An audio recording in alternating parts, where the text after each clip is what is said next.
My name is Don Knabb. I'm chair of the Mideast region of the Astronomical League. The AL, as we call it, has 10 regions, and I am chair of the Mideast region, which is Pennsylvania, the Virginias, Maryland, half of New Jersey, and Delaware. So we'll talk about the night sky coming up in June. And here are the graphics. I like to show these graphics every month because they are a real treat for amateur astronomers. There are always two. There are at least two. There's the main sky map, and then there's also a if you can only see one event page. And we're going to look at the main sky map first. We'll talk later in the presentation about the this event. I'll have some different slides on that. So these, again, every month, these are free from the Astronomical League. They are a big thank you to John Goss, who puts these together. It takes a lot of effort, and we really appreciate it. These are really wonderful, wonderful handouts. And you can copy down this link or just search Astronomical League sky maps. And every time I've done that, it takes me to the right page to get these sky maps, and even previous month, although the current month is the one you want. And you can download them every month for free. And there's always a Spanish version of the sky map also. And they are from the Astronomical League. Right, so one of the best ways to increase your enjoyment in the night sky is to learn the constellations and locations of the interesting objects. Once you learn the constellations, it's like you have an whole other set of friends up in the sky. And whenever I see Leo, constellation Leo in the spring, if I'm up a little late, I see it peeking over the horizon, I know better skies are coming.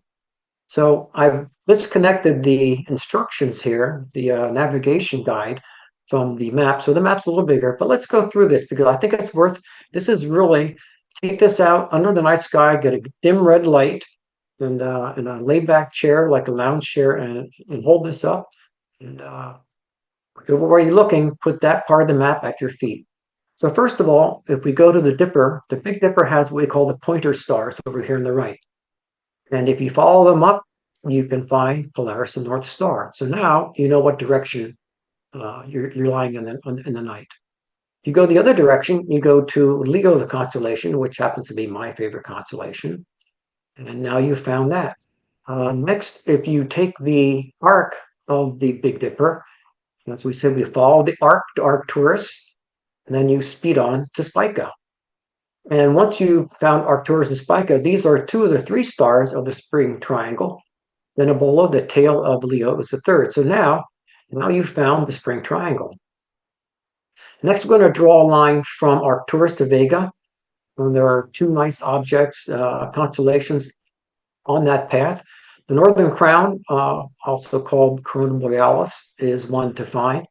Beyond that is the Keystone, which is part of the constellation Hercules. Once you get to Vega, we're now at another good stop in the sky. From here, you can find the summer triangle with Altair, Deneb, and Vega. Now, as the summer goes on, this is going to get much higher in the sky and come into center stage, but still very visible in June. Now we're going to go to the binocular. If you see the section on the guide, the binocular highlights in this box. First is a Coma Berenices star cluster, and you can find that because you've already known how to find Leo and Arcturus and the Big Dipper. So Coma Berenices is not hard to find. I remember the first time I ever saw this. It goes back probably 15, 20 years, but I was in a dark site, which I hadn't often been before, and I looked up and I didn't know what this little cloud in the sky was. And a pair of binoculars showed me it was a star cluster. The second one, B, we go down here to B. This is down above Scorpius and Sagittarius. I'm not going to spend any time on this now because as the summer goes on, this is going to, again, get more towards center stage. There's so much to talk about down there. We could spend an entire presentation just on that part of the sky. And then the coat hanger cluster, I will spend a minute on the coat hanger cluster further in this presentation. So I'll skip ahead on that for now. And lastly is the Milky Way. A pair of binoculars, you can spend an evening just scanning up and down the Milky Way. There's so many beautiful things to see. All right, lunar highlights. We're going to watch Venus and Jupiter dance in the west on June 8th and 9th and 10th. This is the slide at the start that I showed where we put the map together. This is the one next to it. This is the one thing, if you can only see one thing during the month, it's this.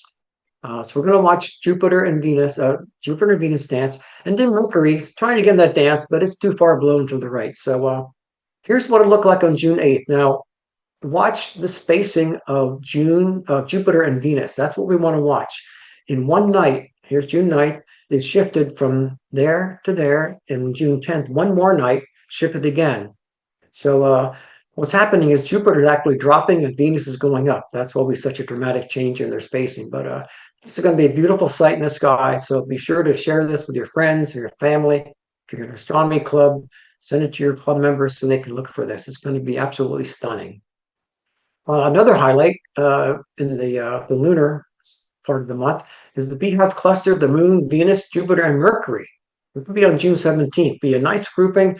Look out well, after it's getting dark, but not fully dark, so you can still see Mercury, because as it gets dark, Mercury's going to drop further and further, be harder to find.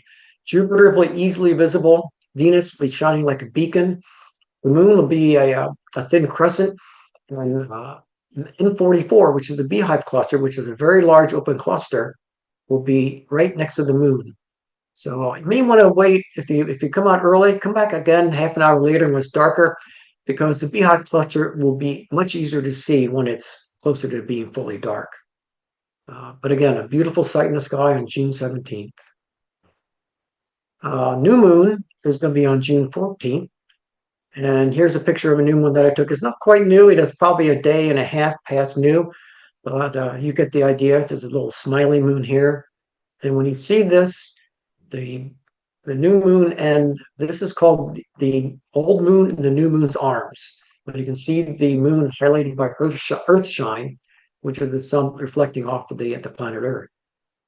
And then first quarter is June 21st, which happens to be the summer solstice. Those the most sun and the shortest night we have of the year. And we're going to look at one spot on this first quarter moon, and that's down here in the bottom left. So let's go to the next slide and take a look at what's down there. Something very interesting, and actually something that I have never seen. So on June 23rd, right around 9:45 in daylight time, a feature called the Eyes of Clavius. I have not seen this, but I want to. Well, this photo is here is what will be the eyes.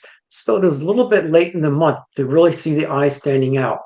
Ideally, we want to have lunar sunrise to be right about across the top of these two craters. And that will highlight just the very tops of the craters, and it will look even more like a pair of eyes in the dark looking at you. So I'm going to mark my calendar for June 23rd. I want to see this. I'm going to try to get a picture of it. So maybe some months soon I'll be able to show you that. Full moon, June 29th. This is, I get this name from the Royal Astronomical Society of Canada calendar. I always get two of these calendars. They're so good. This is the tree's fully leafed full moon. So here's a 150-year-old white oak tree that I took a summer or two ago up at a local land preserve. And here's the full moon picture I took some years ago. The planets. There's a lot to see. Mercury will be visible all month, as you saw on previous slides. Best viewed during the first 2 weeks of June when it's brightest and highest in the sky. But you know, we don't usually use the words bright and high for Mercury, but compared to what Mercury can be, this in early June, it is relatively, because it's always relatively dim and low. But compared to normally seeing Mercury, this is bright and high in the sky for Mercury. So take a look early in the month. Venus, we talked about, it is a shining beacon in the west. You can see it just as the sky starts to turn dark when the sun is just set. It is beautifully shining right like a beacon. Mars, you have to get up early morning, rise about an hour and a half before sunrise. Jupiter, we talked about, and watch Jupiter early in the month, because as the month goes on, it's going to drop further and further. It's losing the race around the sun. We're winning this race, and we always will. Venus, of course, is beating us. Venus is beating us in the race around the sun, but Jupiter dropping behind, and by month's end, the king of the planets is going to disappear into the fading glow of the sunset. Saturn's the early morning object, but if we wait till the end of the month, it's rising at 1:30. I'll probably look for this more in August, but September, when it'll be more in the evening hours. So it'll be a beautiful sight then. Uranus, you really can't see Uranus. You might be able to sneak it an hour before the sun at the end of the month, but I would wait until the fall for Uranus viewing. Neptune's pretty much the same thing, is rising around the same time Saturn. It'll be more of an August, September object for me. A couple deep sky objects, not too many, but Messier 5 I want to point out. Messier 5 is a beautiful globular cluster, easy to find. Um, once we found earlier, we found Spica, the star Spica, on the first map we've looked at, and you can scan across the sky with binoculars or your telescope to find Messier 5. Uh, Now, this is the kind of view. This is my C star. This is the kind of view that you might get in a typical backyard telescope. Uh, maybe it doesn't have to be a huge telescope. A couple inch refractor or a Newtonian or a Dobsonian, maybe 6, 8 inches, will give you a nice view of this globular cluster. But if you happen to have the Hubble telescope in your backyard, you would get a view like this. And so that is also Messier 5. I've heard different views, but if you think about what it would be like to live on a planet around a star in the middle of this globular cluster. I've read some ideas. They say, well, look at dark at night. You'll have dozens of very bright stars in the sky. I've read somewhere else that says it will never really truly get dark at night. So I guess we'll have to plan that for our next trip out to Messier 5, and we'll find out. Messier 10, 12, and 14, Ophiuchus, if we went back a slide or two, you can see here is Ophiuchus off the lower left of M5. Ophiuchus is a large constellation, very large, above Scorpius and above Sagittarius. But there are three lovely globular clusters. Again, all these globular clusters have several 100,000 to 500,000 stars in them. So M10, M12, and M14. And here's what they might look like in your telescope: M10, Messier 12, and Messier 14. One more final object. This is a fun object for me. I really enjoy the coat hanger cluster. And I often put this in the view of a telescope at an outreach event. You have to have a very low power eyepiece to get the widest field of view. I often put it in tripod mounted binoculars. But this is called CR399, or the coat hanger. We learned earlier how to find the summer triangle, which I have pointed out here. And this is about not quite halfway between Altair and Vega, along the line between the two stars. And if you just scan this direction from Altair up to Vega or Vega down with the binoculars, the coat hanger will stand right out. And here's a picture of it done by this fellow. And normally where I live in Pennsylvania, the coat hanger is actually upside down. I rotated the image just so it's very obvious how we have the coat hanger. I think it's more like a pants hanger personally, but we always call it the coat hanger. So that's what I have for this month. I would just tell you to get out there, enjoy the night sky, print your sky map out, get your dim red light and your lounge chair, and keep looking up.